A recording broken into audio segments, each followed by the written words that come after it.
Hey guys, I hope you all are doing great. So today we're going to be debunking recent remarks about the CA course. So my urge to do this video started because a lot of people within the CA fraternity itself are criticizing the CA Institute, the CA curriculum and stuff like that. And one comment actually caught my attention. So this comment was on one of the faculty's videos. So a student had asked a lot of questions and a lot of people had liked that comment and a lot of people had like replied to the comment acknowledging that we agree with you brother or we stand with you brother and stuff like that. So I wanted to debunk this, I wanted to dissect this, do a deep dive into this, and answer each of the questions that the student has put forth. So what are you waiting for, guys? Sit back, relax, and enjoy, and let's deep dive and answer each of these questions, right? So I'll go question by question. Let's read each of the questions. I've already drafted the answer to the question here in the PDF, and I'll also explain the same. So I really respect you and student of yours. So this is the comment which the student has made on one of the faculty videos, but I disagree with you on some points. If you can answer me, it will be a big help. With same passing percentage as JEE and CAT exam, why our campus placement results are very much less?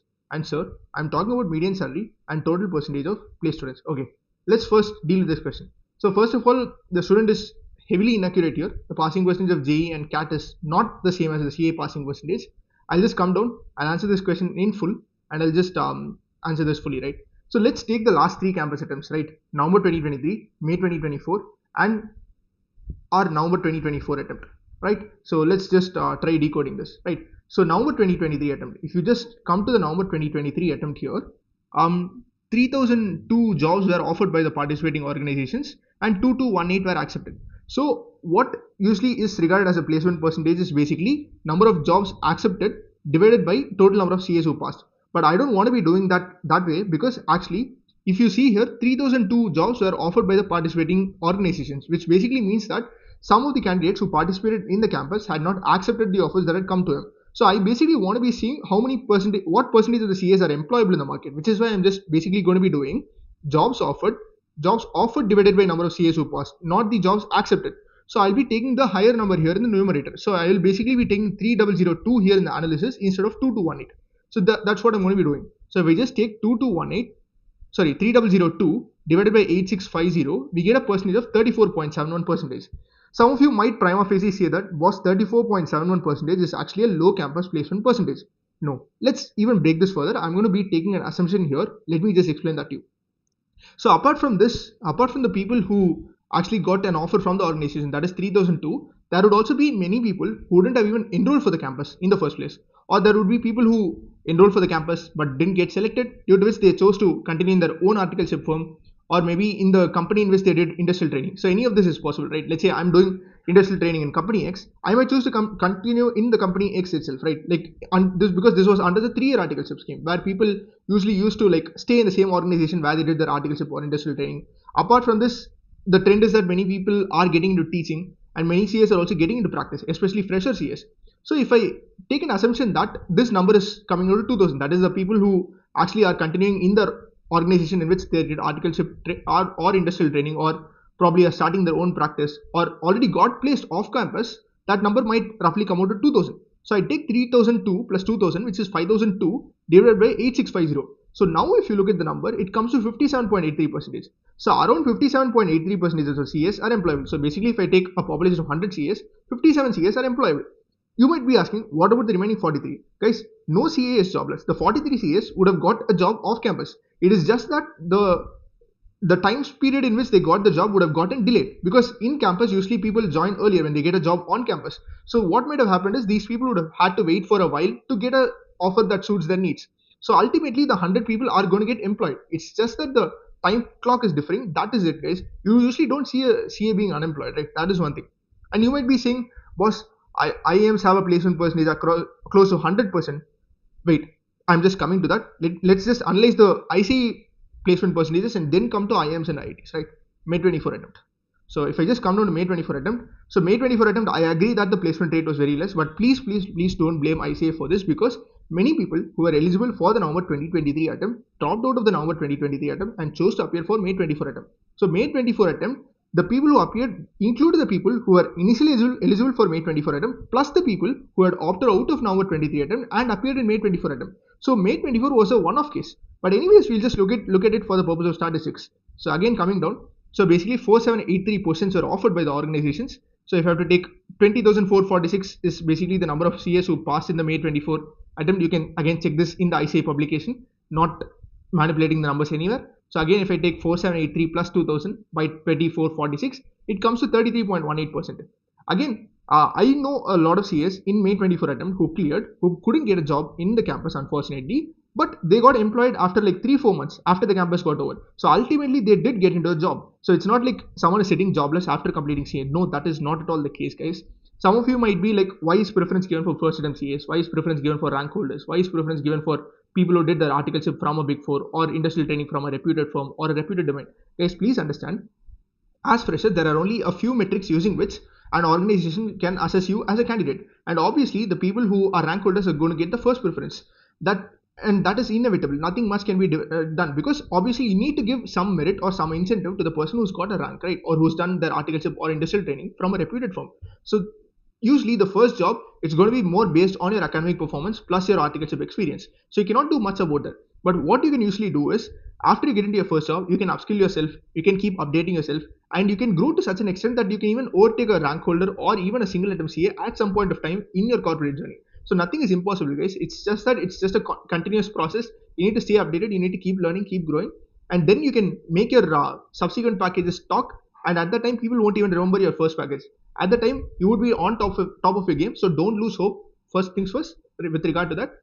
Next, I think another thing is, like, it would be great if ICAI also conducts exams where they assess your articleship experience, because there are a lot of people who are doing dummy articleship. So just before, like, similar to how ICAI conducts exams for the CA subjects, it would be great if like something like a Viva Voice is conducted in relation to your articleship as well, like a project on the domain in which you worked in your articleship. Something like that would also be great, and that could also be used as a parameter for campus. If you guys have any other suggestion which could be used as a better metric for campus, you can comment down below, because this would also ensure that someone who's got multiple attempts but who's got good practical exposure also gets merit for the practical exposure that they've gained during their articleship tenure. So this is one suggestion which I had in mind.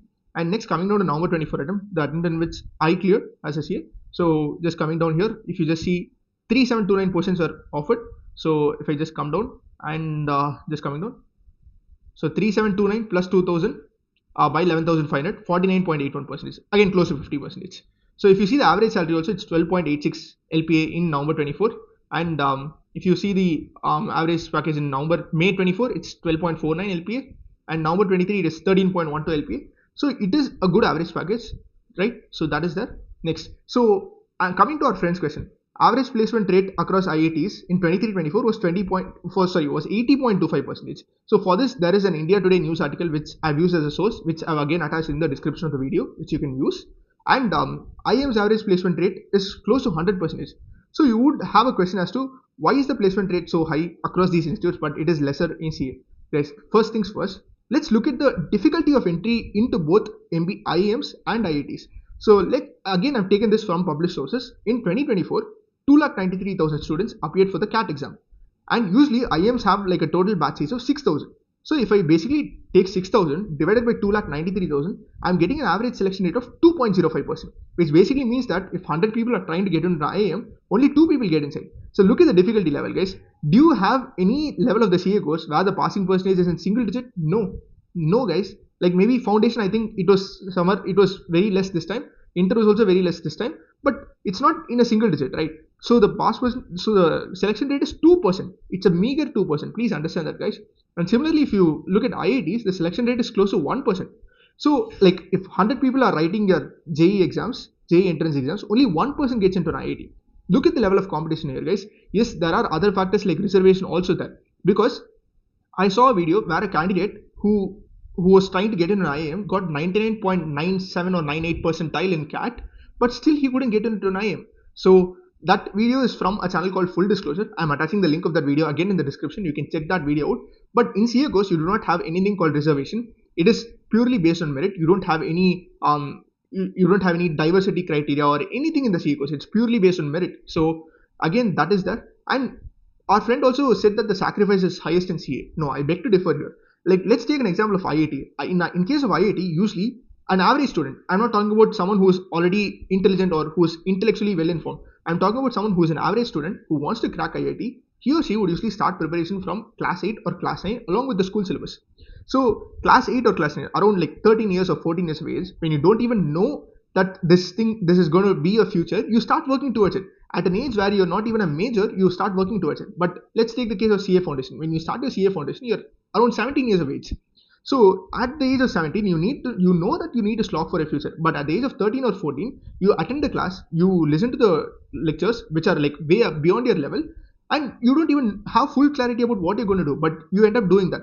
And this goes on for weekends. Like on weekends, when people of your age are playing, enjoying their school life, and in grade 8 and grade 9, you are attending your IIT classes, either in Fiji or Allen or whatever institute it might be. So like that is very tough, guys, because I've had one of my very close friends who started his started his preparation for IT from class 8, and it was very tough. At a tender age where you don't even know the reality, you're working so hard.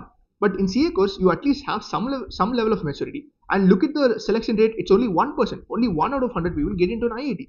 And if you're someone from a general category, you need to like be on your top game to get into an IIT or an IIM because of the reservation that exists. Next, people from IIMs are usually highly qualified people, with most people having done their UG from IITs or other top DU colleges like SRCC. So basically, to get into an IIM, your educational background also matters a lot. Like there is a grading system where your class 10 mark is taken into account, your class 12 marks are taken into account, your UG marks are taken into account, your work ex is taken into account, the institute from which you did your UG is taken into account. So if you see most of the people in IIMs, they are usually from IITs or other top DU colleges. Like if you take the commerce side of it, it would be SRCC, Hansraj, or CA toppers, or people who have been proficient in the CA course. So again, it is not easy to get into an IIM. I think again, if you see the video which I mentioned about by the channel Full Disclosure, you would get an idea about this. Next, soft skills aspect. Let me come to this, guys. Let's be very honest, unbiased on this. Let's discuss this in a raw, unfiltered way, right? So how many people who qualified freshly as CS can communicate fluently in English for a decent span of time without making any grammatical mistakes? The number is very less, guys. Even many of the rank holders, they're not very proficient in English if you look at the interviews. So I'm not trying to criticize anyone or bring down anyone here. The number of people with very good soft skills or very good communication skills is very less in the CA community. Even I'm not an extraordinary communicator. Even I have a lot to work upon. So we need to acknowledge that fact, guys. But if you look at even an average student from an IIM, he or she would have extraordinary communication skills, extraordinary storytelling skills, extraordinary oratory ability, and they would be able to communicate in English. You might be saying, sir, why do we even need English? We are in India. We can communicate using Hindi or our regional language. Guys, let's be honest. This is a global village, and we would have stakeholders from abroad as well, with whom we would be compelled to interact in English. So English is definitely important. Only with technical knowledge you cannot survive. So English is definitely bread and butter for tomorrow. So you need English plus proficient technical knowledge to be able to succeed in your corporate career. So that is definitely a must, guys. And again, coming to the cold mailing aspect of it, I've received a lot of cold messages from recently qualified CAs on LinkedIn, and most of their messages were like very blunt, very informal. Like the way in which they drafted the message was not appropriate. It had a lot of grammatical mistakes, or it was structurally inaccurate. Like one person addressed me as dear ma'am, and one person asked me like, can you please provide me a referral in PwC? Like I did my articleship in PwC, and then I joined HSBC post qualification. I mean, I'm no more with the organization. How can you expect a referral from me, boss? You need to look at the about of a person while messaging. So most of the CA freshers lack this aspect. I mean, you need to work on this, and I feel that acknowledging something you lack is the first step to success, because taking accountability, acknowledging your weakness is the first step to success. Only then will you focus on improving it, right? So this is something really important. And are the placement numbers published by IITs and IIMs really true? So actually there is again a video on the channel called Full Disclosure, which I had mentioned earlier, which I've again attached in the description, which is going to be debunking this. So you can just check out that video. That video gives a good perspective on that. Next, coming to the second question asked by our dear friend. So yes, the passing percentage of CA is too low if you consider all three levels, and from that passing CA, only 0.1% of the CAs are earning well. No, not 0.1% of the CAs. Like let's say 100 rank holders emerge in every single attempt of the CA course. So on an average, around 200 rank holders emerge every year. Like let's take the years from 2000 to 2025 alone. So if I basically take 200 rank holders every year into 25, it would basically mean 5,000 people who are in the top rich category. So basically, if you are doing 5,000 by 4 lakh CAs over there in the country, it's more than 0.1%, brother. It's more than 1%. I am just telling this on a conservative basis. Apart from this, there would be non-rank holders like BB sir, who built their empire from scratch, who's built an empire like BB Virtuals, which is doing really well. So he's also earning really well. There are a lot of people in the startup ecosystem as CAs also, like C. Aman Gupta, who are earning very well. So there are a lot of people who are non-rank holders but end up earning well as well. So the number which I gave you was a very minimal number. But again, let's debunk the further aspects of the question, right? So coming to the second question, So another reason is MBAs and IITians, when they join startups, they get ESOPs. So due to this, the CTC actually looks bloated on paper. Usually, if you look at the perspective, fresher CAs usually don't get ESOPs in the companies in which they join. Like, I think people aware of the market situation would agree with me on this. So next, look at the return on investment with respect to the CA and MBA course. Look at the fee structure of an IIM program vis-a-vis the fee structure of a CA course, and you would understand that the ROI is definitely higher in the CA course. And if you're lucky enough to do your articleship in a Big Four or your industrial training in a good domain, in a good company where you get a good industrial training stipend, you're most likely going to be recovering your entire amount which you invested in the course. So the ROI is really, really good with respect to the CA course. And another reason why MBAs and IITians are earning more compared to CAs is obviously the difficulty aspect of it. Getting into an IIT or getting into an IIM is very tough as against clearing CA. Like, we saw the stats right in front of our eyes, right? And where the difficulty is higher, the value placed on you is going to be higher. Let's agree with that. And moreover, the thing is, most of the CAs were usually into conventional roles, but now the things are changing since the last few years, where more and more CAs are getting into the startup ecosystem. They're opening up their own ventures. They're also going into roles which MBAs usually used to go to, like, for example, founders office roles, private equity, FP&A, management consulting, and IB roles. Yes, I know these roles are mostly for rankers and first attempt CAs, but there are also non-rankers, second attempt CAs who are going to these roles by first going into the back end of these roles. So usually investment banking roles also have a back end frontier through which you can get in. So once you get into the back end and once you start performing well there, you can usually switch to the front end as well. So this is another way through which you can get into high paying jobs like IB. So that is another aspect, and I think a few years down the line the numbers will definitely improve. That's what I believe in. Next, let's go to the third question which our friend has asked. So why one of my friends is earning 1 lakh per month from a tier 2 engineering college in his second year, and why CA articles are restricted to maximum of rupees 15,000 per month under a single CA? Okay, let's answer this again. Just coming to the solution which I've just provided below. Yeah. So basically, guys, so I also have friends who are doing engineering from tier 2 colleges, and this is a very, very one-off case. So the situation would be that this is a very one-off case, and another thing would be that your friend whom you're referring to, brother, would be really technical in his field and would have got great grades, would have had a good grade point average, would also have great communication skills. This is the only possibility which I can think of. Or your friend would be doing freelancing, either in video editing or in some sort of AI that is emerging or some machine learning technology that is emerging. These are the only possibilities which I can think of, because it is very, very rare that you see someone in an engineering college, that too from a tier 2 engineering college, getting 1 lakh per month in just the second year. So this is a one-off case, because I also had friends who were proficient in academics, who are technical, who got good communication skills, but they have not earned 1 lakh per month stipend from a tier 2 engineering college. So this would be the only scenario which I can probably think of. So if anyone else is able to think of something else better, you can just comment that down below. So right, next, CA articles. So next, just coming down. So basically comparing this with the stipend which our friend has asked in the question. So I'm just going back to the question for clarity. So why CA articles are restricted to maximum of rupees 15,000 per month under a single CA? No, you can take a transfer under an articleship by filing the necessary forms with ICAI and with your principal's consent. That is definitely possible. Yes, I do understand that transfer is difficult in certain cases, but if you put your foot forward and if you do the necessary and if you seek the right support, definitely a transfer is possible, my dear friend. That is one thing. And coming down to an elaboration of the same. So if I look at the CA articles, the average stipend which CA articles earn is close to rupees 5,000 per month. So, and you can even get paid above 40,000 in industrial training. Let's say you go to organizations like Amazon, Goldman Sachs, you're going to be getting about above 40,000 per month in your industrial training. Plus, apart from this, I have to respect ICAI for this, mad respect to them for this. They have a scholarship which can help you cover your education costs. So this scholarship is basically rupees 1,500 per month for 30 months. So if you just take this number, this comes out to rupees 45,000. And the condition that needs to be satisfied for you to be eligible for this scholarship is that your parents' annual income should be less than or equal to 3 lakhs per annum. And let's say in CA Inter, you got an all India rank between rank 1 to rank 10. You would be eligible for a scholarship of rupees 2,500 per month for 30 months. And let's say you got a rank from rank 11 to 11 to 50. You would be eligible for a scholarship of rupees 2,000 per month. Let's say that you have not got a rank. You would be eligible for a scholarship of rupees 45,000. And let's look at the fees that you need to incur for your CA final syllabus. Your registration would cost you rupees 22,000. Your exam fees would be 3,600, assuming that you write group 1 and group 2 separately. If you write both the groups together, it's going to be 3,300 if I'm not wrong. Then your advanced IDT fee is going to be rupees 7,500. Your GMCS fee is going to be 7,000. So if you put all of these together, it comes out to 4,100. Plus, I think if you take your SPM fee together, I think it's going to be somewhere close to 42,000 or something.